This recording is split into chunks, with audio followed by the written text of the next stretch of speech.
Planet Institute.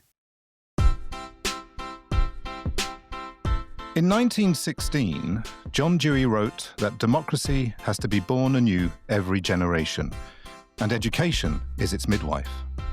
It's a line that appears to have lost none of its urgency. If knowledge and understanding is continually expanding, then democracy cannot be a static system. Indeed, it is a living narrative. If democracy must be reborn, it is because each generation inherits not a stable order, but an unfinished story. Today, that story feels fragile. And education again finds itself at a threshold. Faced with ecological disruption, social fragmentation, and what some would profess to be the everyday miracle of artificial intelligence, we're asked to reconsider not only what we teach, but how, why, and ultimately, for whom. The curriculum has often been seen as a way to cut up our learning into a neat timetable of disciplines. It divides up knowledge into artificial categories that are seemingly passed down from generation to generation with a reassuring lack of foresight. There are, of course, thought leaders in education continually working on what future curricula should look like. Further still, they understand curricula as living ecosystems, porous, relational, occasionally unruly. They don't see education as something marching backwards into the future, to borrow a phrase, but as something alive and forward-looking. Welcome to React, Reimagining Education in the Age of Crises and Transitions, a podcast from the Learning Planet Institute. I'm Raphael Costambeys-Kempczynski. In this episode, Reimagining the Curriculum for Resilience and Justice, we explore how educators and researchers are reshaping the architecture of learning, connecting disciplines, bridging knowledge, reweaving the relationship between education, democracy, and planetary health. My three guests today, Nazia Habib, Michael Bäcklund, and Dominic REGESTER, each bring a distinctive perspective to these questions. Welcome to all three. Dominic REGESTER, you are Director of Education and Director of the Centre for Education Transformation at Salzburg Global, where you lead programs on the futures of education, from social and emotional learning to regenerative leadership. Dominic, perhaps we could begin with this idea of social and emotional learning. It's a term often used, but not always well understood. What for you is at stake in this attention to the emotional and social dimensions of learning? Great. Thanks, Raphael. It's lovely to be here with you, and thank you for the invitation to join the podcast. I think what we have seen across many years of work at Salzburg Global around social and emotional learning and different communities of practice that we've supported is that the social and emotional skills are need to be at the very heart of the learning process. And there's something which has been neglected over too long a period of time. So if you think about the major societal challenges that nations and societies around the world are grappling with, then I think there's a compelling case to be made that better social and emotional development is a core and legitimate part of the response to so many of these major challenges. So if sort of outside of the sphere of learning, if the big challenge that you're trying to grapple with is societal polarization, or people struggling to find good jobs, or the climate crisis, or how communities are becoming more fragmented, or if we're looking within education around the learning crisis, or issues of identity, or toxic masculinity, whatever it might be, and you could expand this list considerably, then social and emotional skills, or better cultivation and development of social and emotional skills, are an absolutely legitimate part of the response, whether that is around the sort of emotional regulation and being able to navigate contexts of difference that goes into dealing with polarization or community fragmentation, whether that is around identity construction and being more certain of your own identity and place in a rapidly changing world, and how that can help issues of insecurity or toxic masculinity, whether it is about the kind of collaboration skills that are going to be essential for dealing with climate crisis and collaborative problem solving and the capacity to work with people who hold different values to you, whether it is about self-efficacy and being able to direct your own life and think about what you need to achieve in goal setting, all of those different things. Social and emotional learning is at the heart of so many of these different things. And it is sort of puzzling and frustrating that it isn't more of a central part of the learning experience for students around the world. Yeah, thank you very much, Dominic, for that preliminary introduction on social emotional learning. And perhaps later on we'll be able to continue unpacking what those skills mean, what they are, how they interweave perhaps also with our understanding of 21st century skills. Our second guest, Michael Bäcklund, works at the Learning Planet Institute on global youth engagement and education transformation. Michael is currently reimagining Model UN, the student-led simulation of the United Nations. Remodel UN, as the project is known, connects Model UN debates with real United Nations actors and processes. Michael has previously worked on initiatives to integrate climate science into school curricula through partnerships with governments and international agencies. Michael, seeing young people step into these sort of real diplomatic arenas, how has it shaped your sense of what education should prepare them for? Yeah, it's clear that young people nowadays want to be more than just like passive cogs in an industrial system. The question is how to make it happen, and what are the things that we ought to be teaching these young people. And I think that question then serves a bigger question of what do we want young people to grow up to be? What's our ideal of an responsible citizen as an adult in the future? And it's a real question that education systems around the world should be asking. And it's a hard question to ask because in the beginning, when you build any type of system or a solution, it's easy because there's nothing. You consider, where do we want to go? But once you already have something, it's hard to renew it. So in a way, I suppose if we want to solve this issue, we should be both asking what are the skills that young people need, but at the same time, how do we standardize reformation as part of every system? Understanding learners, no matter how young they are, not as passive cogs in the education system, but as responsible citizens or future responsible citizens, and the skills needed to become responsible citizens, indeed seems a vital question that we have to ask ourselves. And so thank you very much for bringing those points to this discussion. And finally, we welcome Nazia Habib, a transdisciplinary professor at the University of Cambridge. I think I can qualify you as a transdisciplinary professor or interdisciplinary professor. I'm not too sure which term you prefer. Founder and director of the Center for Resilience and Sustainable Development. Nazia, your work in sustainability and governance has informed leaders in more than 50 countries. You've worked across science, policy, and diplomacy.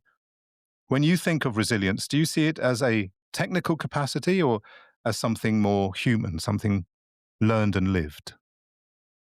Thank you so much for inviting me to this podcast. And it's a brilliant question, both in terms of how do I define myself as transdisciplinary or interdisciplinary versus what is resilience. And I think these terminologies, each of them actually narrows down to one very core understanding of who we are.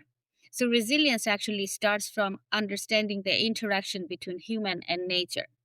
So human studies historically tend to set in social science disciplines. And there are a lot of studies within social sciences, from sociology to anthropology and politics and economics, are interdisciplinary way have been trying to grapple what human does and human society do when challenges happen. So the understanding of the social cohesion is not the same way of understanding when engineers gets involved in flood management or urban crisis or architectural design or material science like chemistry or physical sciences.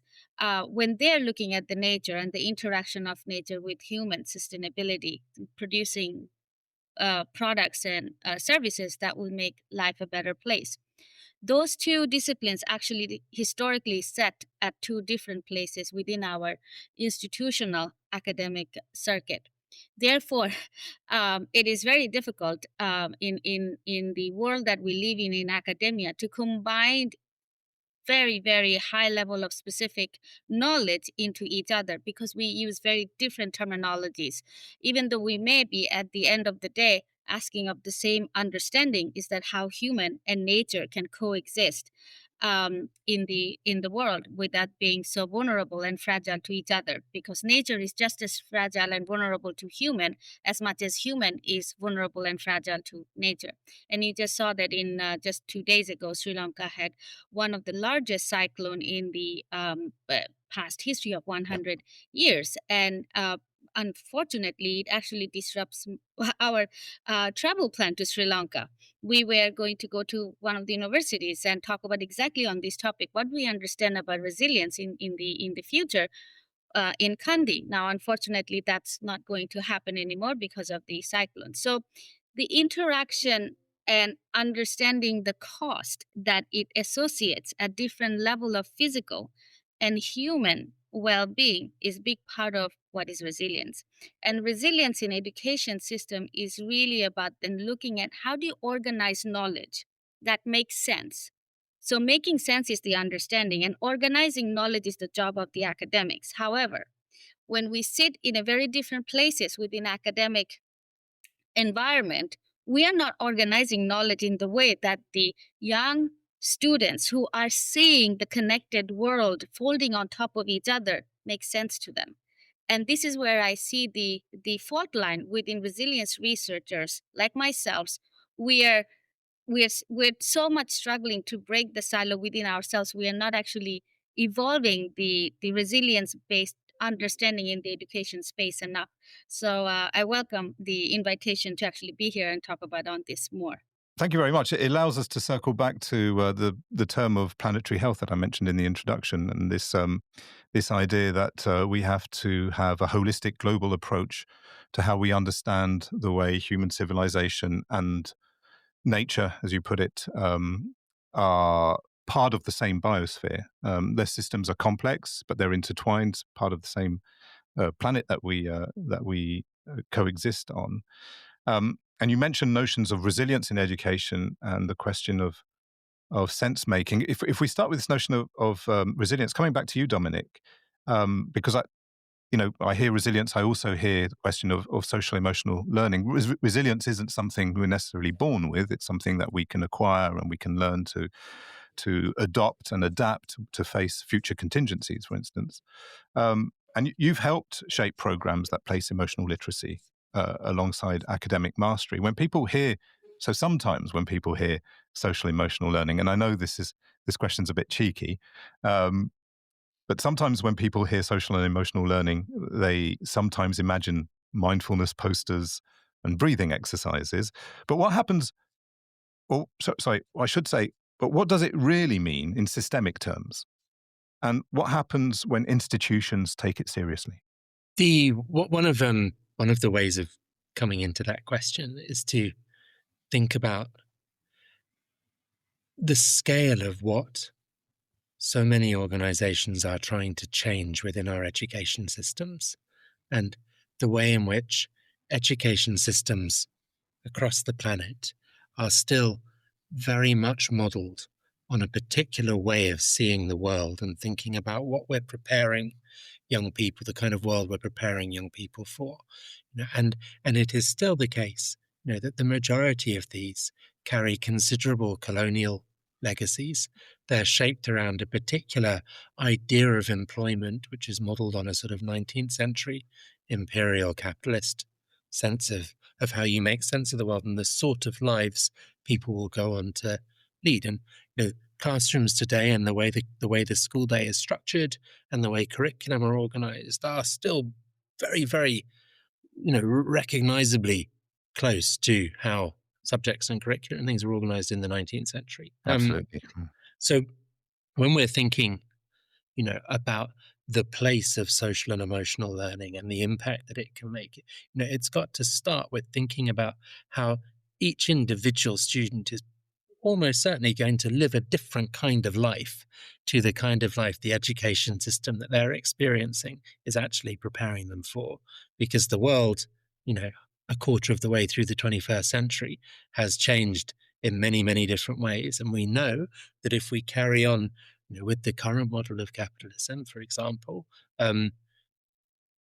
we're doing an enormous amount of damage to the planet, the sort of extractive engagement with the earth. You talked about planetary health earlier, as did Nazia, where the relationship with the world around us needs to change, and the relationship between population groups needs to change, and hopefully is changing.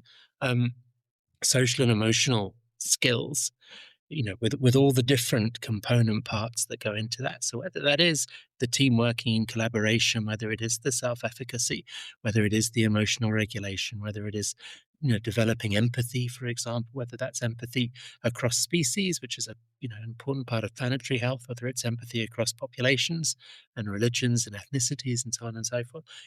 These skills, I think, and so many of the people we get to work with through the programs at Salzburg Global, are at the heart of that sort of remodeled idea of how education systems need to be organized and where they need to have their sort of centers of gravity around which they orbit.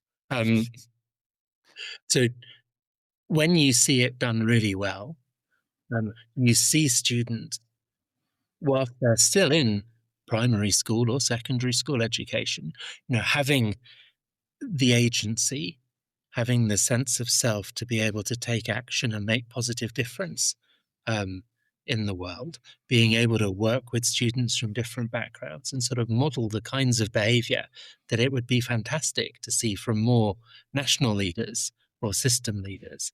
So this sort of capacity to engage with difference and work positively with people who hold different worldviews to you in order to drive change.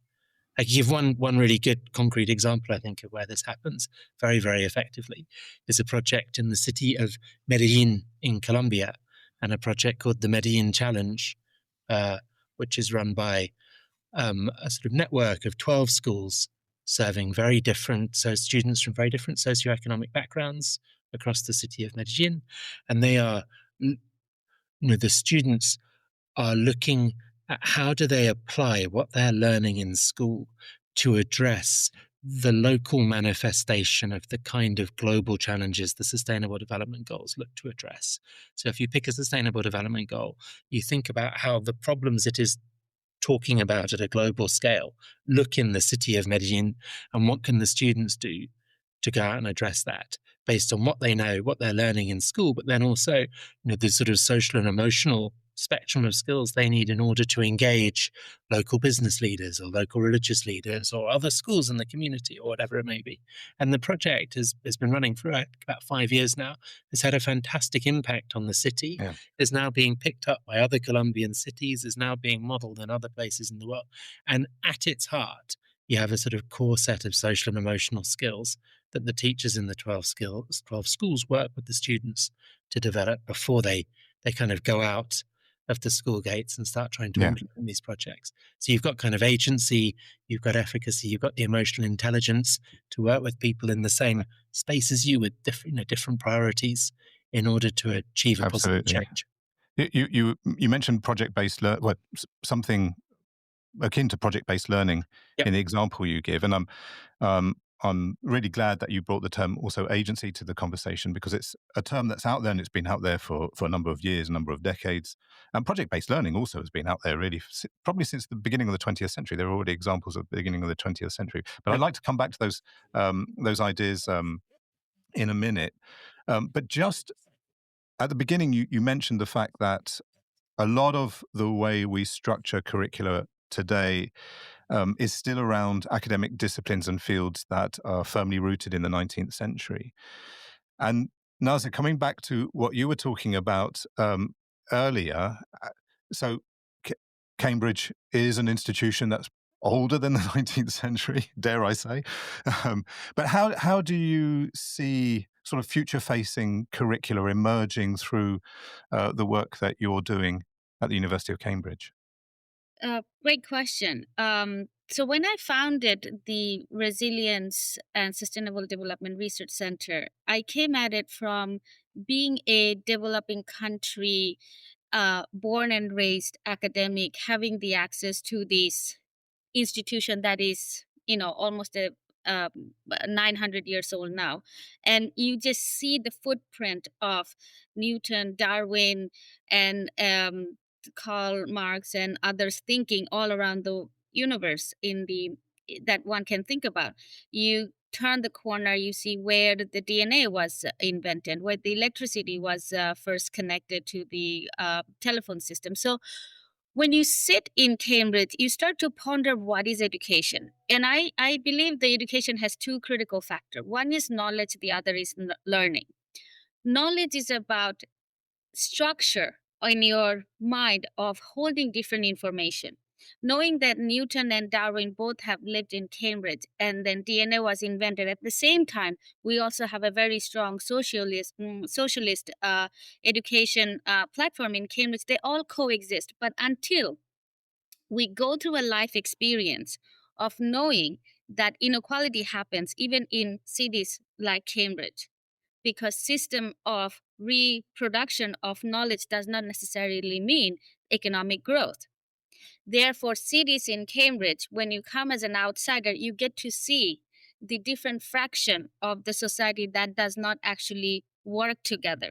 So this was an impetus because I could see in a microcosm of a smaller city where you have an elite institution and you also have a large disproportionate poorer population, not unlike of Paris, Washington, D.C., New York City, Los Angeles. It's everywhere. But when you go to a developing country like Bangladesh, you see more widespread poverty and very smaller bubble of progress. And that flips the order of what is knowledge and what is learning, because then you ask, why am I learning this? Who is it going to benefit? So the two variable in education is knowledge is about structure, where you understand the knowledge exists, and learning is bringing your experience, your exposure, your interpretation ability to that knowledge to actually organize them in a way that will serve a beneficiary. In this case, the beneficiary could be other human beings, or it could be the nature, or it could be a combination of both of that. So to answer your question, is this the whole journey as academics in any universities right now, I think they need to look inward and actually have to ask the question, because we are the one who are organizing the knowledge. Students are the one who is learning the knowledge, as Dominic said. That project that we just heard about, it's a learning journey, but it's not the journey of same journey that the educators have taken. Educators have taken the journey of organizing the knowledge. Now, if the educators does not know how to organize knowledge, they won't be able to provide that kind of agency-led, project-based, experiential learning to the future generation, and will continue to stay within our silos and just keep handing over 200 years old curriculum, assuming this is the same physics and chemistry basics that we have to learn. Perhaps we don't have to learn any of this anymore, because computer is going to do that physical, chemical, composite analysis. What we need to ask, what are the negative unintended consequences of this new composite structure? What are the negative unintended consequences of not teaching our students how to play violin? So those are the different kind of questions that I think educators need to ask by looking inward within their own life's journey, where they have come, why they have come, and therefore produce the material that is going to reflect their authenticity into the learning journey. And that, I think, is a very important part of resilient way of thinking future of the education. Absolutely. I think, indeed, questions that arise around unintended consequences and unanticipated consequences are questions that we need to ask ourselves more often when we work on the different projects that we do indeed work on. And Mike, I'm going to bring you in here because so we've been talking about agency now for about the past 5 minutes, and Dominic earlier very very simply stated a fundamental question, and that was, how do we transmit, or how do we help or accompany the development of a way of seeing the world? And so much of your work with Remodel UN is about letting students step directly into the systems that shape global decisions. When young people engage with policymakers, diplomats, or governments, even in a simulated form, how does that change their understanding of the world and of their own capacity, coming back to this notion of agency again, to influence it?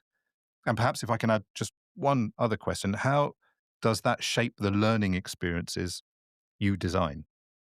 Yeah, it's an excellent question. I think there's an interesting framing there. I'm not sure it changes that much my understanding of what the young people are capable of. Seeing them participate more and contribute to decision-making systems. I think it reinforces what I already think. Also, as a young person who has done that, a lot of people and professionals that we work with are quite surprised, and it changes their thoughts. But I think we know that what we want to do and what we're capable of. What it does, I think, emphasize, and I think what participatory sort of learning or systems, where you might be learning something at the same time, but also contributing to something real. There are two effects that we can see. One, it helps young people to come up with their own opinions about the world. So much of school assignments is do this, here's the criteria, etc. But when you have to actually contribute to something, you have to bring your own authentic opinion. And the second thing that it does is, I think it makes young people to take whatever they're learning a lot more seriously, knowing that this is not just, building on Nazia's point of view, what am I learning for? When you know what you're learning for, people are a lot more motivated and take it seriously. Oh, this is not just for a grade, but this actually means something. And we can really see this in the Remodel UN methodology, where normally in Model UN, the first time you go there, you're really excited because it's a UN event and UN is impressive and you get to debate. But after a few times, it gets boring, and then you start to have fun with it. And beginners somewhat take their MUN more seriously than experienced delegates. But when you turn it real, the difficulty just keeps compiling, and the game never gets old. It's interesting because we're coming back to terms that have made their appearance gradually throughout our episode here. I've noted sense making. So I've also then thought about what meaningful education means, also a purpose-driven education. And you've added another term, Michael, which I find really interesting. It's the question of authenticity. I think I also find it interesting because in a previous life, I was a researcher in pop music, and the question of authenticity is fundamental in terms of understanding how we perform and how we receive pop music. But I was wondering, how do you, maybe all three of you, how might you understand the question of authenticity? It's a bit of a curveball, but how might you understand the question of authenticity in education today? I'll throw that one over to you, Dominic. I think it comes down to an evolving understanding of the purpose of education. And at the moment, it feels like part of the disconnect between policy and how education systems are organized and what young people actually want to get from the experience of education arises from that sort of mismatch of different ideas about purpose, that the system is still calibrated around older notions of purpose that aren't relevant. And that's why we're seeing so much data from around the world about young people's disengagement with school or questioning the relevance of what they learn in school. So there's a sort of, we're in a process of transition or of kind of radical transformation, depending on which system you look at, which is hopefully going to get to a better alignment of policy and purpose. There was a fantastic piece of work a couple of years ago led by a UK NGO called Big Change that was called A New Education Story. And it looked at necessary shifts and how you might achieve them around the power, purpose, and practice of education.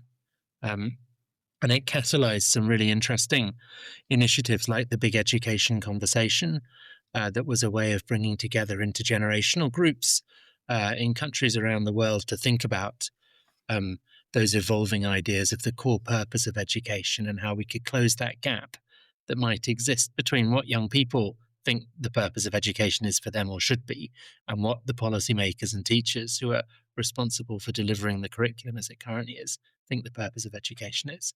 And it's very much still an ongoing process and something which is moving at different speeds in different systems and in different countries.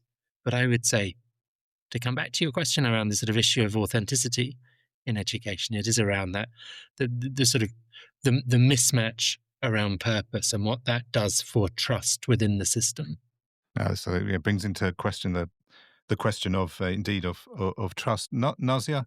That's a great question, Raphael. And in fact, as you said that, I was thinking about Michael Jackson. And you being a pop music researcher, and I think there is an interesting lesson here that perhaps pop musicians can actually teach the rest of the world in education spaces, that how to make education personal and meaningful. And authenticity equal to purpose. That's one way of looking at it. And purpose in the education sector, I would say, then have to break down into 3 additional factors. Because, as I said, education has knowledge plus learning that creates the whole ecosystem. But what is knowledge? That's actually information. So when Google was launched and launched its its search function, it basically said that to organize the world's information and make it universally accessible and useful is what was the purpose of Google. And they have lived through that purpose, and they're still living through that. When we become a professor or an academic of whatever stages in our academic journey, no one asks us clearly, what is the purpose for you to become this kind of an academic? And I think this is a missed opportunity when we are now trying to think about what is authenticity in academia and in education. Different discipline teaches you how to collect information, data, facts, stories. They're all very differently used between the physical sciences and social sciences. Information is a raw material to organize knowledge. And we organize knowledge according to the different silos that we live in. And then we produce curriculum according to the silos to teach something novel to our young human being. Now, the human being are not just an isolation of just being a learner. They have a life experience and exposure and their journey that they take to come to that point. Each of those are actually the input into the learner's variable. So that learner actually has a much deeper context within his or her brain to actually make sense of that organized knowledge that we share in the education system. Currently, there is no real way we teach our educators in a scientific and a systematic way so they actually better appreciate the diversity of the student population and actually connect the knowledge to the student where they are currently at. And that's one part of it. The other part is that knowledge is growing exponentially. So, like in the past, scholars used to be, toiling day and night to organize knowledge, use data as the input, information into knowledge creation process. AI has changed that. So knowledge is growing exponentially and getting organized in a much better, faster way than some human being could do. So then what do we have to do? Keep up the speed on learning. But the learning system has not actually evolved since last 200 years. And therefore, we are in a great darkness right now in terms of how do you combine insights, which is really the information from different discipline, into a coherent story, a narrative that the student who are living in a great time of uncertainty and complexity can make sense. And this is a big problem when it comes to resilience in education system, is that we are not comprehending the complexity within which the knowledge is getting created, and also the complexity and the uncertainty within which these young people are actually growing up. So I would leave it with that. Yeah, so Michael, understanding trust, understanding diversity, understanding complexity. When you threw the term authenticity out there, did you see also those notions packed into that particular notion? Well, I think they could be part of the conversation. I think pinpointing the authenticity as a core thing that can make learning meaningful is a really interesting thing. I don't think before this conversation I had even pinpointed it as that, but I think it's true. Um, I think I'd like to dive a little deeper into it from a student's experience. Um, I think education systems or school as a whole is actually quite authentic in its purpose, which is not to necessarily prepare you to be a change maker, but to be to pass exams and to be a contributing member of society. It does that fairly well, or there's no deception around that. Um, what I do think education systems perhaps lack is helping students being authentically themselves. And this is an experience that, as a student, and I've heard multiple times over from many friends, um, is when you have an original idea and you have to write an essay. The essay doesn't want you to include that; it wants you to write in a way that the essay expects. And for me, this experience perhaps has even been highlighted as after high school and even in high school, I was quite preoccupied with my activism. But after high school, I chose to pursue building projects and social entrepreneurship rather than jump to university. And now, as I'm considering other higher education opportunities, I and I was trying to. I had a lot of friends who came up to me and said, you need to practice and get back to this type of mindset because when you have to write assignments or answer questions, there's a certain way that they expect of you.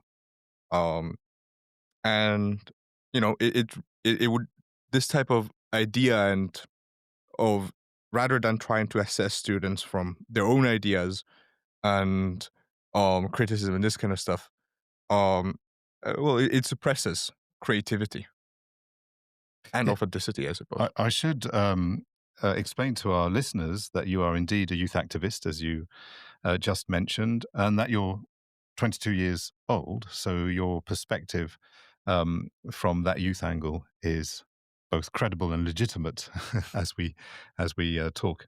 Thank you very much, Dominic, Michael, and Nazia. Now, just before we close, I'd like to ask you all the same question, one that we'll be asking every guest across the series.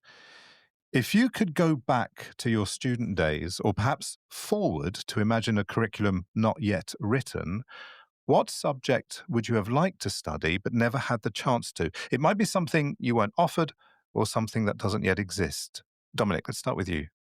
That's a great question. I think that sort of inspired by some of what Michael has been saying on the podcast already, that there's something really interesting in the idea of a curriculum for activists or learning how to be an activist. I've been really influenced in recent years by the Brazilian philosopher Roberto Unga's work around action and hope, and how hope is not action is not caused by hope. It's hope which is a consequence of action.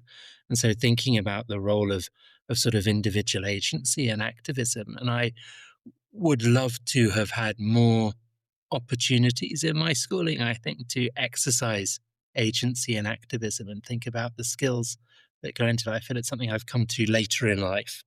And it would have been great to be able to sort of be where Michael is, which would have been 25 years ago or more for me. I think the other thing which we're starting to see more and more of, and which is really exciting, I think, is nature-based education, and the sort of the role that formal education can play in helping young people get a sense of the framing that we've used in Salzburg is learning about nature, learning with nature, learning for nature, and learning as nature. So getting that sense that as a species, we're part of a much bigger ecosystem rather than being something particularly exceptional. And that relationship with the planet, circling back to planetary health, where a lot of us started. And I'm hopeful that that will become a more central part of many young people's learning experience. Thank you very much, Dominic. Nazia? So I'll come at it slightly differently because you see, I was born and raised in developing country, and then I came to the United States to pursue my higher education, my undergraduate degree. From a very young age, as a female, my parents always told me very clearly, if I want to escape poverty in my country, education was the only way, or child marriage and other cultural construct within which we grow up. So I always saw education as my ticket to living a life that I wanted to live. So when I came to the United States, I was a scholarship student, and I was studying computer science. And I had an excellent professors introducing me to systems thinking and the complexity science as a part of the curriculum, which fortunately something that I'm still picking on in my professional career as an academic. And the journey that I took from the United States, and I think it's an authenticity that goes back to the question that what is authenticity? I think when there's a clear understanding of a purpose, I think then the journey becomes authentic. And within that sphere of authenticity, one can blend their own learning journey into the knowledge opportunity that the academics provide while you're in the context. And I am so I'm grateful for my professors back in State University of New York in Plattsburgh, because even though I was a computer science student, they allowed me to sit in economics courses, anthropology courses, in ceramic.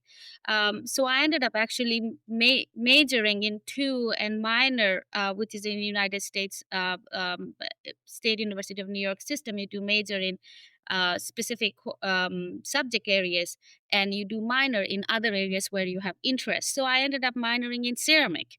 So I learned something that arts and humanities would be enjoying.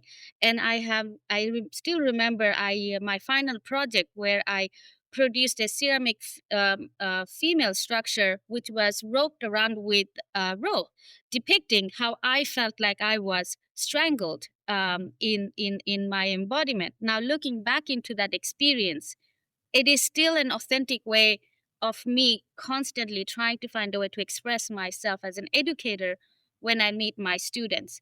What would I have loved to actually see now happening in the modern education system, where I currently sit, more fluid knowledge transfer between educators, so that I have a better understanding of learning new knowledge that is coming out from my other scholars from different disciplines, because I believe that the journey to acquire knowledge never ends.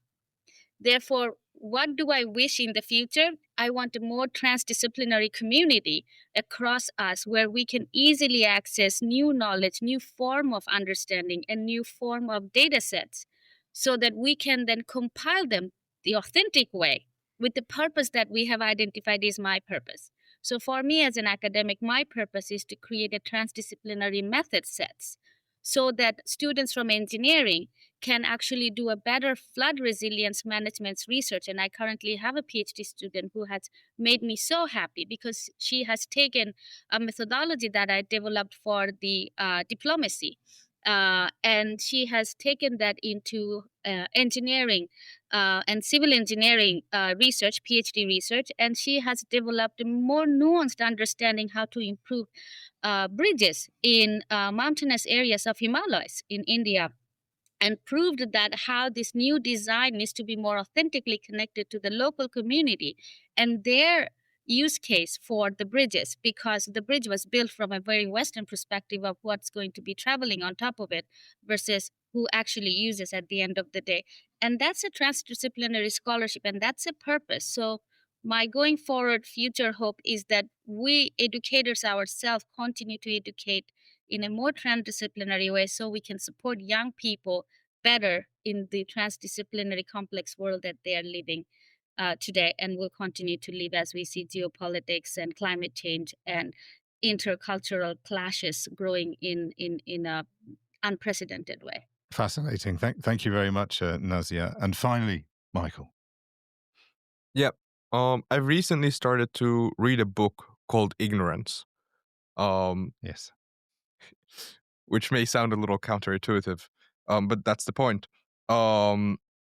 It talks about how in higher science education, all the topics and subjects are taught in a way that we know all the answers, which is very far from the truth.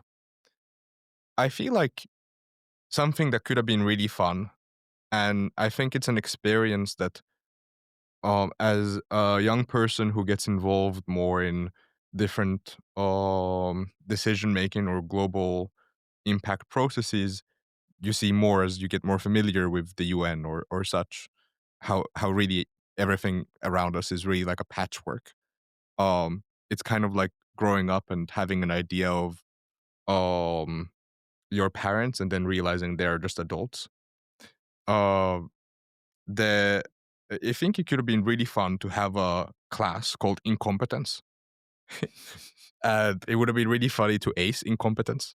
Uh, but it could have been fun to understand all the ways of how we don't know the answers yet, and how a lot of the world problems can just be explained that we haven't found the solution and we haven't had enough people working on it, or this thing or this problem is just really, really complex. Where I think because we don't see that, and when we grow up with that, one, after we graduate, we might have a little bit of a crisis of figuring out like how imperfect the world is, and two, um, we might feel like a lot of these problems that are in the world are so big we don't know how to fix it, and because we don't know, there's a discrepancy between having all the answers and yet the world being what it is, and I think incompetence could go a long way to solve that. Wonderful answer. Thank you again to our guests, Michael Bäcklund, Nazia Habib, and Dominic REGESTER.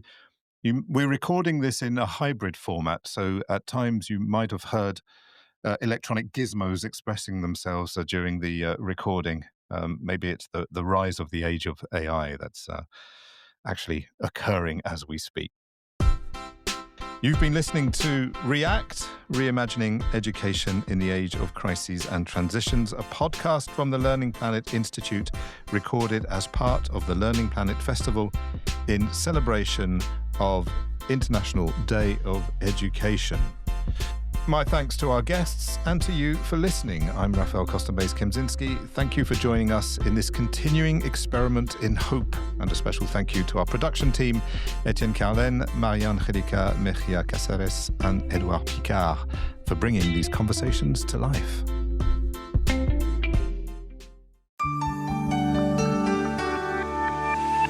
Learning Planet Institute.